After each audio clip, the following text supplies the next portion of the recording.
Hello everyone, my name is Aarti and you're watching HW News. The farmers' protest was one of the longest running resistance to the Modi government policies. For an entire year, the farmers from Punjab, Haryana and western Uttar Pradesh stayed put at the borders of the national capital, braving intense heat, rains and bone-chilling cold. 700 farmers died in the protest. For the duration that the farmers' protest lasted, the ruling BJP leaders left no stone unturned to vilify the farmers. Sometimes they called them Khalistanis, sometimes they called them anti-nationals, and sometimes they even called them Mawalis. But the resistance continued until one day when Prime Minister Narendra Modi himself, in a televised address to the nation, announced that the three farm laws, termed as black laws by the farmers, will be withdrawn. Prime Minister Modi, with folded hands, apologized, saying that he could not convince the farmers protesting at the border that the farm laws were good for them. But even after this, we heard statements from some of the BJP leaders that the government has taken back the laws for now, but once it wins the state assembly elections, it will implement the farm laws once again. The question is the BJP government doing so right now? Is it trying to implement one of the three farm laws without formally trying to do so?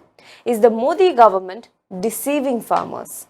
Let us discuss this in this video today, but before that, raising issues that matter to you, giving voice to those whose voice is suppressed is the job of the independent media, and we at HW News practice it. But running a news organization is not easy. We have bills to pay. If you want to keep the flame of truthful journalism alive, then please do support us. Go to our website www.hwnews.in/support and choose the plan that suits you. So please do support us, do pay us. Now coming back to the topic. One of the three farm laws was Farmers Produce Trade and Commerce Promotion and Facilitation Bill 2020. Now this bill essentially dealt with the marketing part of the agriculture business. So far, the agriculture produce market committees have had a monopoly over the farm transactions, but this bill says that the monopoly will be ended. So it does not essentially mean that APMCs will be abolished, but then those choosing to sell outside the designated mandis or APMCs don't have to pay the taxes that are associated with these mandis.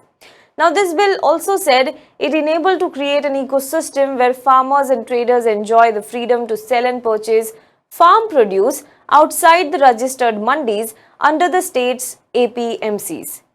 To promote barrier-free interstate and intrastate trade of farmers' produce, to reduce marketing and transportation cost and help farmers in getting better prices, to provide a facilitative framework for electronic trading. All these promises were made under this bill.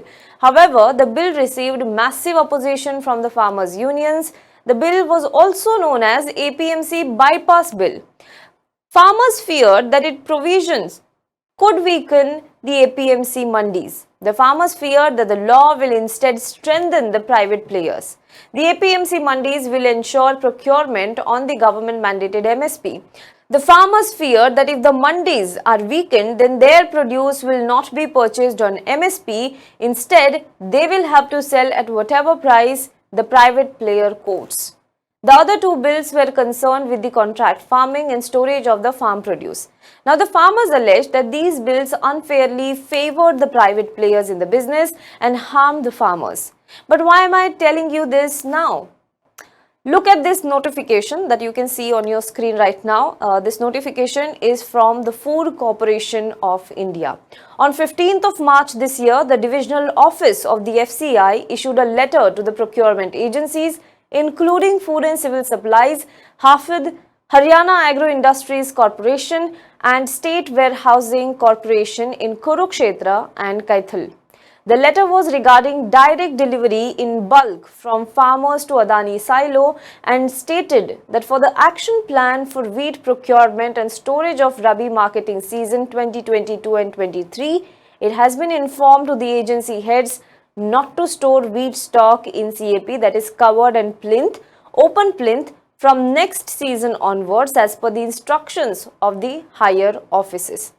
Note here that these instructions have come from higher offices. Which are these higher offices? It is not clear in the letter yet.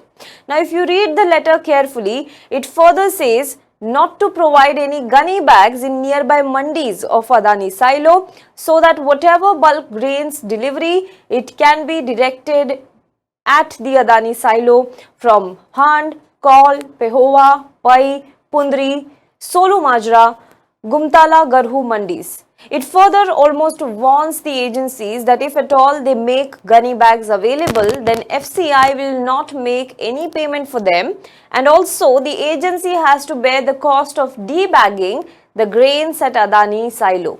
The FCI order has invoked the fears of weakening of mandi system once again. The Bharatiya Kisan Union Charuni has raised questions over linking of mandis at Pehowa and Gumtala with Adani silo at Solu Majra village in Kaithal. The union also claimed that the move of Food Corporation of India would have an adverse effect on not only the farmers and traders but also on labourers and other people involved in the procurement process. The BKU claims that with this order, farmers will be forced to take their produce to Adani silo, which is far away from present markets. Punjab Congress leaders also have raised concern over the reports of wheat procurement at a private godown in Haryana, pointing out that next on the agenda of the BJP-led central government could be Punjab. State Congress leaders alleged that BJP's anti-farmer policy was coming in the open again. Modi promised Apni Mandi will not be closed, but now the opposite is happening and the first step towards closing down of Mandi has been initiated. It is happening in Haryana and the next in line could be Punjab. This is what one of the leaders said. As the assembly polls are over, the BJP has initiated the process in Haryana. This is what Barinder Dhillon, president of the Punjab Youth Congress, said. So the question is whether the Modi government is going back on its promise. Why has the FCI directed farmers to directly deliver their grains to Adani silos and not to nearby mandis? The farmers now fear that Modi government will reintroduce the farm laws. The farmers today also protested in Delhi over non-fulfillment of promises by the Modi government. What do you think about this? Will Modi government reintroduce the farm laws now that elections are over? Do let us know what you think about this in the comment box below. For more news and updates, you can log on to www.hwnews.in. Also, if you like this video, please do comment below it. Let us know what you think about this video. Subscribe to our channel, and if you're watching this video on Facebook, then please do like our page and share this video to as many people as possible. Thank you so much.